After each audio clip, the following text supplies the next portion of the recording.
Hey everybody, it's Thomas. Let's talk about some Blood Bowl League of Blood Bowl. This week is over, as it happens every week, such is the progression of time. And yeah, some changes on my team. As we always do, we start off with some team management on my side. You might notice here Coogan's Bluff Jr. is now Coogan's Bluff the Third. There is a reason for that. Also, I bought somebody new to fill out the roster. So let's get into the matchup here. We're going to do it from the winner's side, which is what we usually do. Andrew rocked my half pretty hard the first half. He only walked away for 30,000 for his trouble. He re-rolled a 50,000, so going from a 4 to a 2 is no fun for anybody. My fame did nothing. I was a little sad about that. But yeah, 2-1, pretty straightforward. I managed to get a touchdown right at the end. I maybe could have made this 2-2.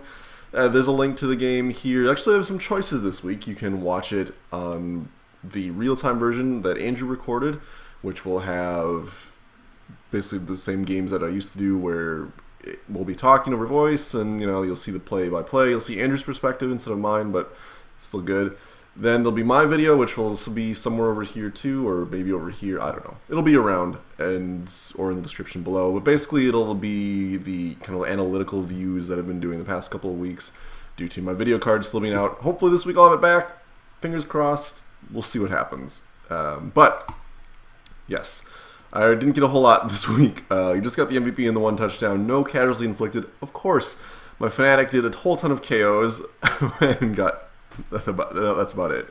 When I break armor, I get people out, but I didn't get anything for it, which is a little unfortunate. He, on the other hand, did manage to get a casualty and did manage to get a kill, but I think that was on a dodge out, if I'm not mistaken, which was a little unfortunate. But Coogan's Bluff Jr., he burned so bright, burned so short. Andrew got 2 touchdowns, the 1 casualty, 2 passes, and an MVP, so not too bad for him whatsoever.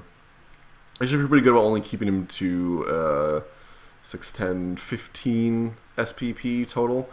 Pretty good for a Wood Elf team. Did manage to miss next game a lineman with no skills, so no big deal there.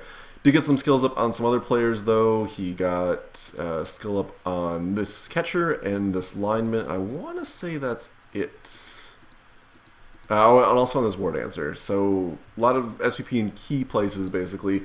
War Dancer got sidestep, which I don't 100% agree with. I feel like tackle is still the go-to skill for these War Dancers.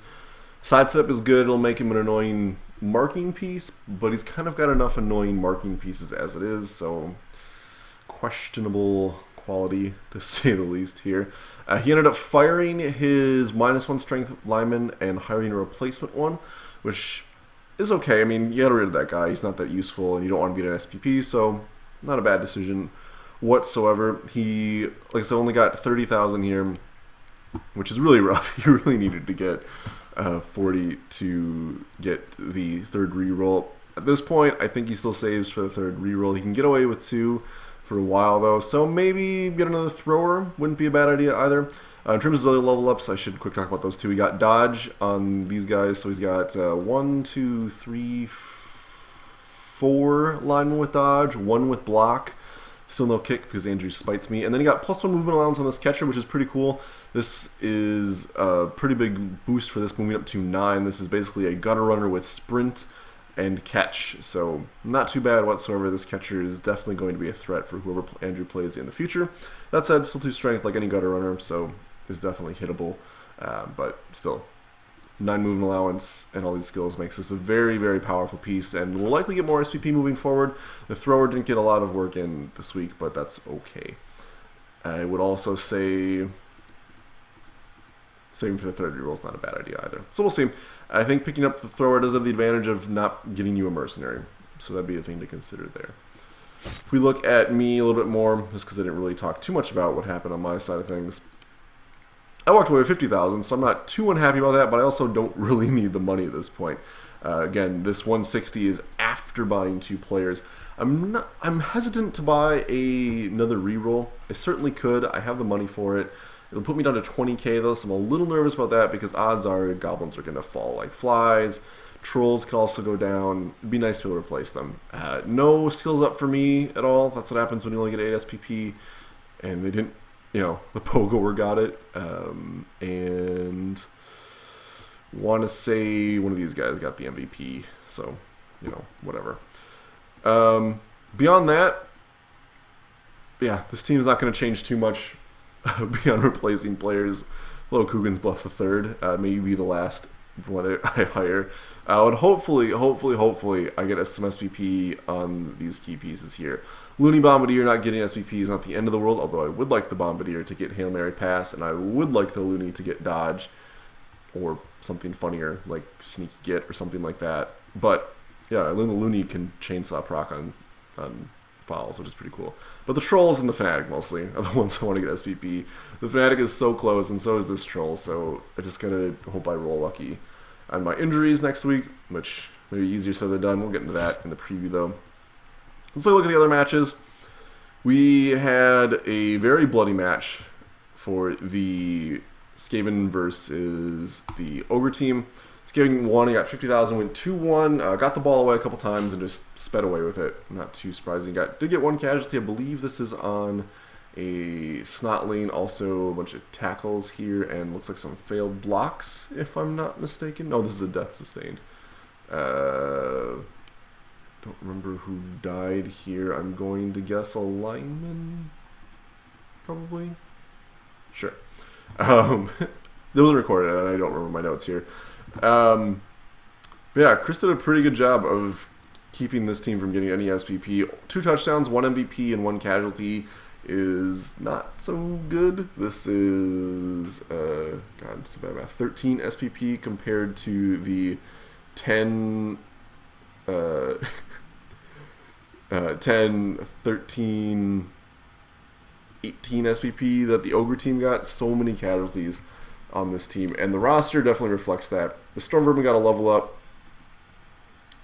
I think this damage back is from the Wood Elf game, and so this Storm Vermin will be in the next game. A bunch of choices for that level up. I think Tackle, probably not a bad choice. See what kind of role it comes out to be.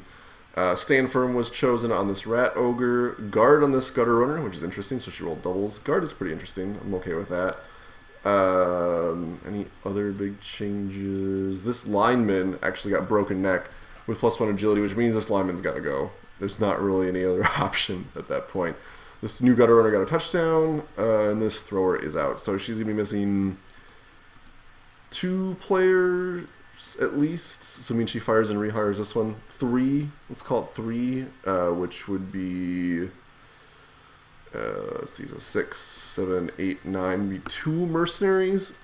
I kind of think that firing and replacing... Ooh, Fractured Skull, that's... might as well maybe, it's not a big deal.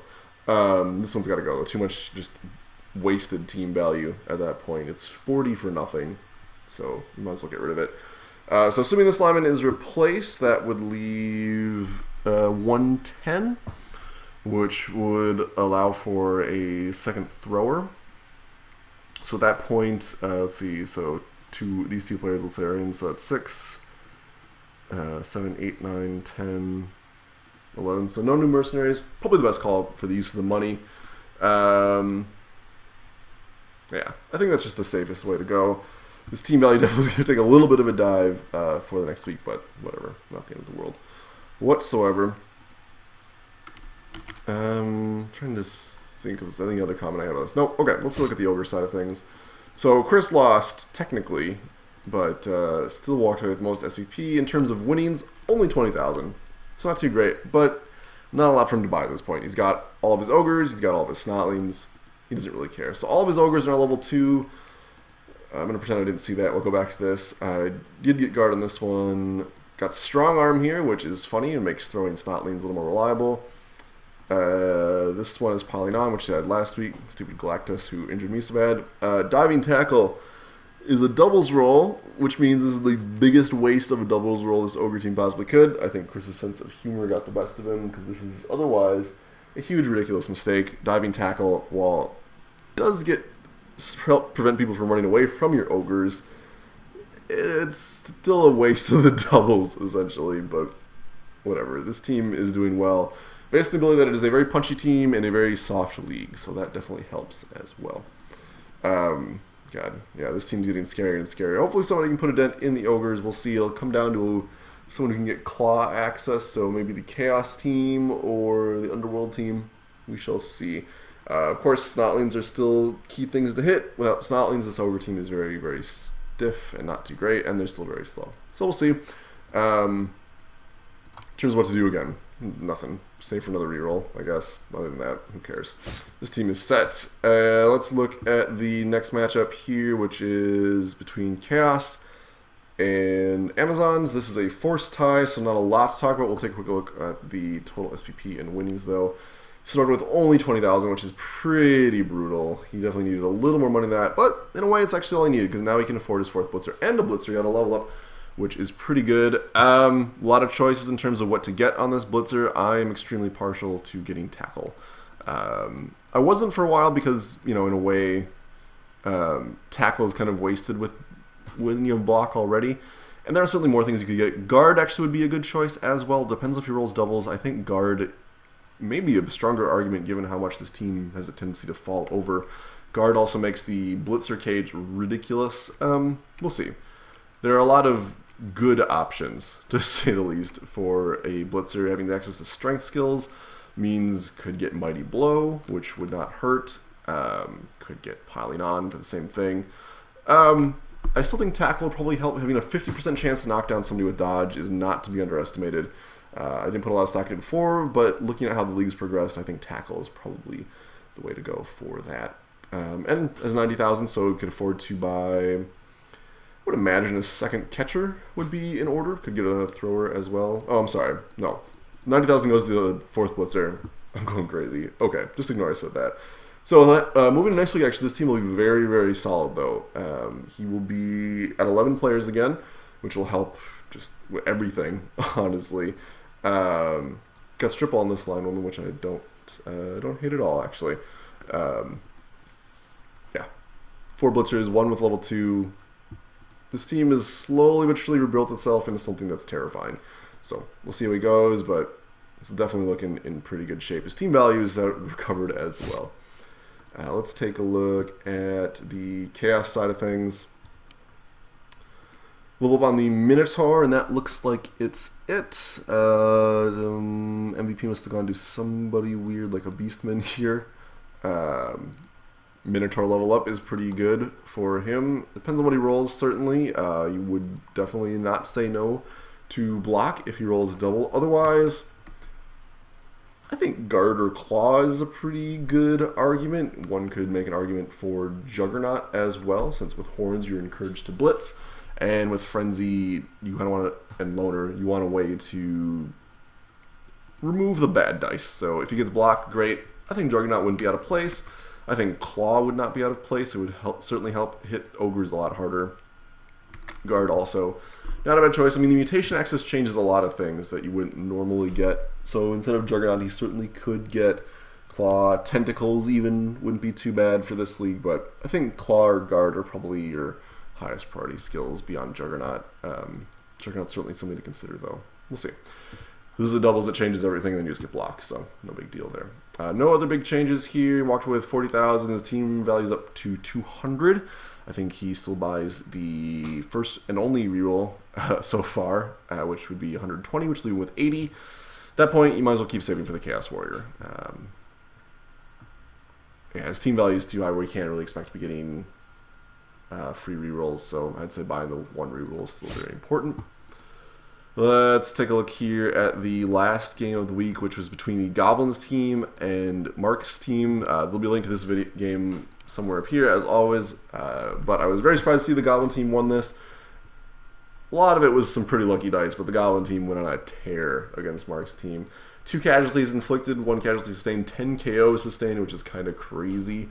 Mark has to be sad about that. But 2 touchdowns, 2 casualties, MVP. Those are good numbers as far as the Goblin team is concerned. That's 15 SPP for them. Let's see, 2 completed passes for Mark, plus 1 casualty. So it's 4, 7, 12 SPP. Not the best here. But hopefully they went to people that are useful. Looks like they went to some okay people. Got level 2 on this Goblin, which is never a bad thing. Where did... Oh, this is Evan's team. Going crazy here. So this troll got -1 strength, which is pretty harsh.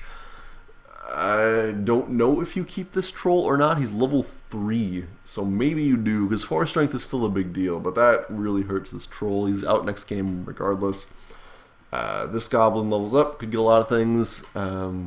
Sidestep, diving tackle, catch, all good skills to get. Lots of options there. It's a goblin.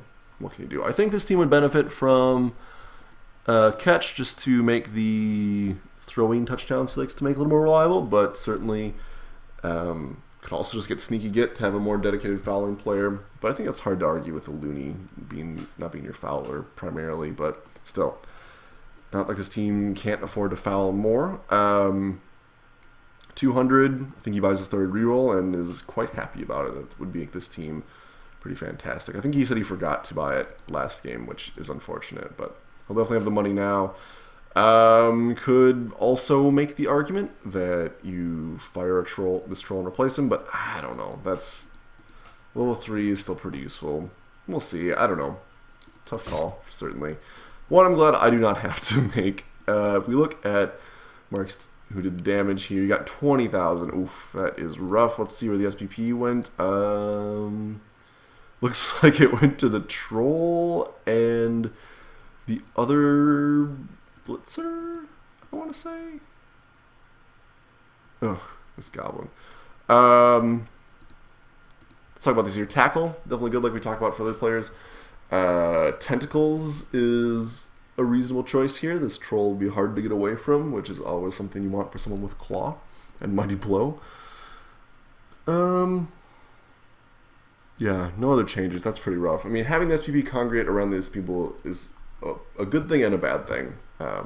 Ideally, they'll get more. They'll have more players back next week. I think this guy's got to go. There's no reason to keep him.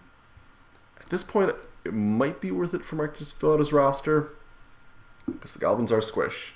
Filling out the roster wouldn't hurt. Don't know if he needs to necessarily, because he does have more useful players than, say, one of the Goblin teams, but we shall see. Yeah, I don't know. This team needs more levels than it's getting, so maybe you just fire this Goblin and call it a day. Tough to say. 1 strength Goblins are still not the best, for the same reason that they're bad. On the Ogre team, just, I don't know, missed this game anyway. He's got no SPP. You might as well fire and replace him, I think. 140, you're only saving money based to replace other pieces, so who cares? And if something does bad happen to the troll, you can always buy another one next week. So that wraps it up for last week. Let's take a look at what we've got coming up for next week. First up, and actually this is a lot of repeat from what we had in week 4. 2 of these matches are exactly the same. In fact, actually no. This is an exact clone of week 4. God, this is going to be really weird. So we could go predictive off this, but let's not do that. Skaven versus Amazons. From what I remember, the Skaven team has 1 level up pending. So let's see, that puts the team value that will be active to 1120. Assuming that she hires the players I assume she will, that'll add another 50 plus another 70, so another 120, so we get 1240 for team value. We take a look at the Amazon team in comparison. So let's say it'll be 960, assuming normal rolls, plus another 90, means it'll be 1050, so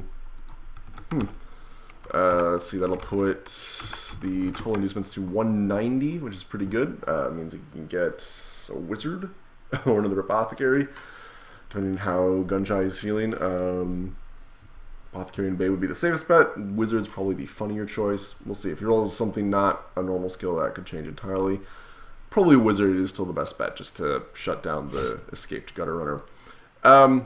So we'll see. If Sid's play is improved, which I think it has, then this game could be a lot closer. Amazons versus Skaven can be a very close game because the Amazon team is hard to hit, and they have slightly more reliable players, shall we say, than this team.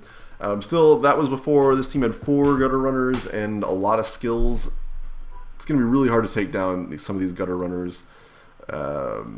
Assuming that this Storm Room gets tackle too, really be rough. This lineman has tackle now too. Possible that Amazon team will win, but I think the Skaven team is going to win this. Let's see how Great Deck doesn't. Next matchup is Wood Elves versus the Underworld team. Let's see here. So we have no big changes for Mark's roster, assuming that he fires and replaces that Goblin. He'll be at 1,300 for team value. If we compare that to the Wood Elf team, which is already leveled up with 12. Oh, wrong team. Where are we? I can read, I promise. If we take a look at the Wood Elf team, no pending level ups here, so 1210. Assuming that he, well, if he buys into the thrower, it'd be even team values. If he doesn't, then he's looking at 90k in inducement money, which is basically a Bloodwiser babe and not much else, which is okay. I don't know how this game will go. If we look at the previous matchup, it was a tie. I feel like the Wood Elf team is in a better scoring position. Mark hasn't had a ton of development, unfortunately, on his players. Andrew's team won't have as many casualties and mercenaries subbed in, so I kind of feel like, yeah, even though it was a tie game last time, I think the Wood Elf team should be able to at least score one touchdown.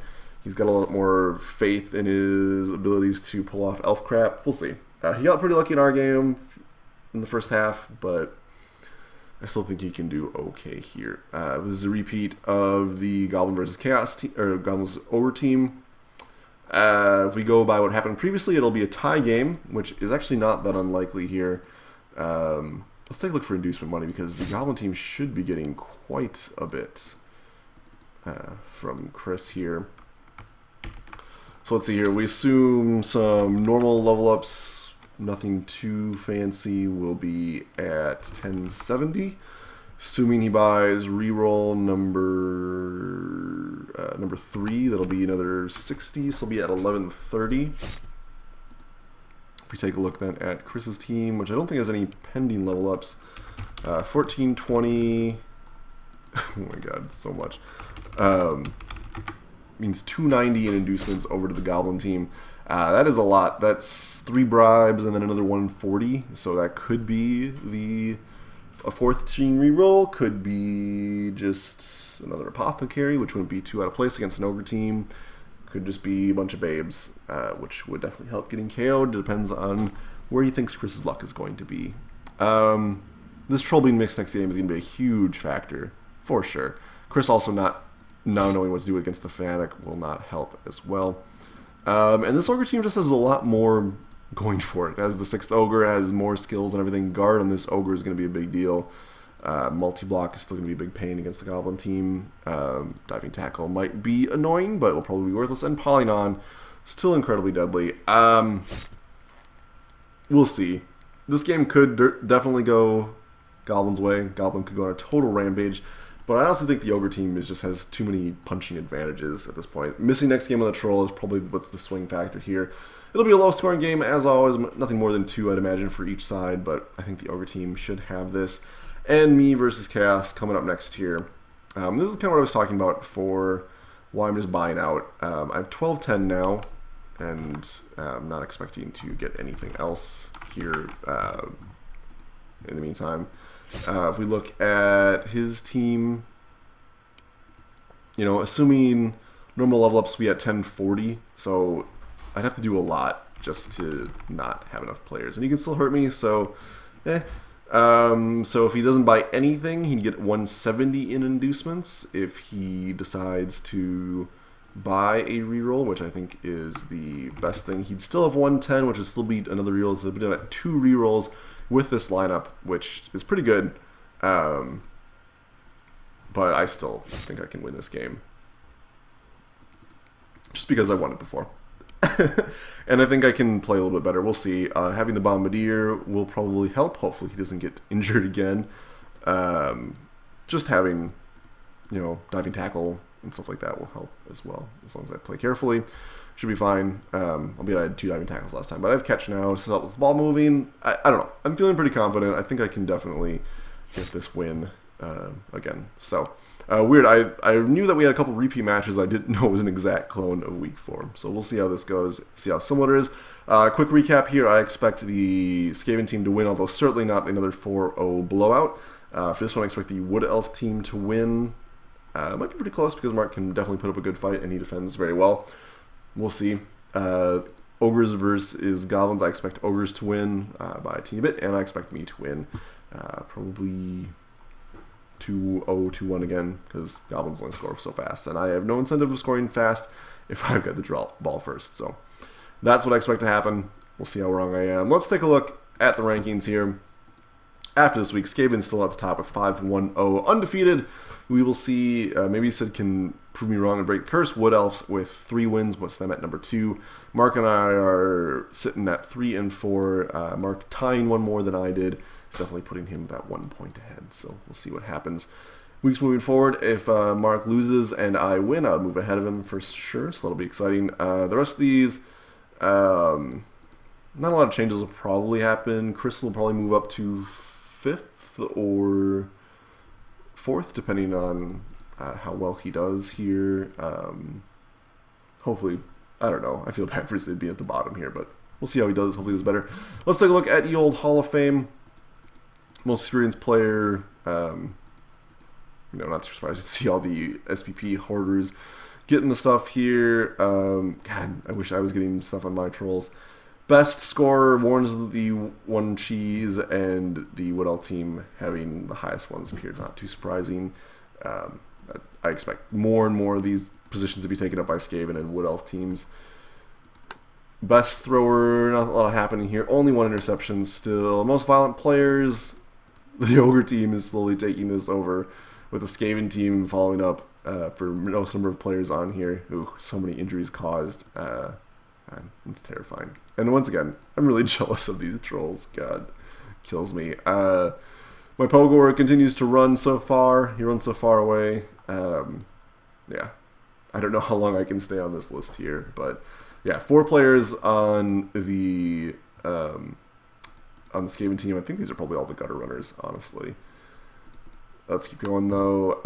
Best thrower. Yeah, whatever. Most survivor. This probably is still going to be useless for forever unless we have a ton of churn. No one really new on this list here. I still think it's great that there are 3 of my players on here. Beating the Ogre team, take that. And then best receiver, not a lot changing here as well. So, we are just before the halfway point. Once we complete week 7, we'll have completed half of the season, and we'll have the same number there. We'll probably have a little bit longer show after next week, because we'll talk about who has who left to play, and talk about where we think people will end up as the rankings start to really get more rigid and hard to separate out, or I should say hard to change up dramatically. We shall see. God, it's weird to have a clone of a week. I don't know how that happened. Anyway, thanks for watching, everybody. My name's Thomas. I'll talk to you guys later.